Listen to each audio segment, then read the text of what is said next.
Hey guys, in this video, I'll show you how you can use Steam points to buy games. So make sure to watch this video till the end and let's get started.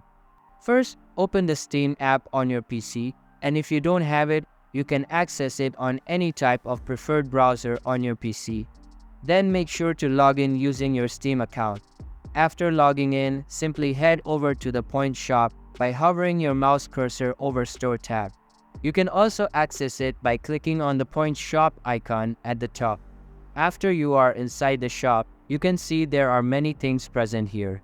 You can also notice that there are no games available here. That's because there is no way you can buy games by using these points. If you search for it on the web, you can see that it is currently impossible.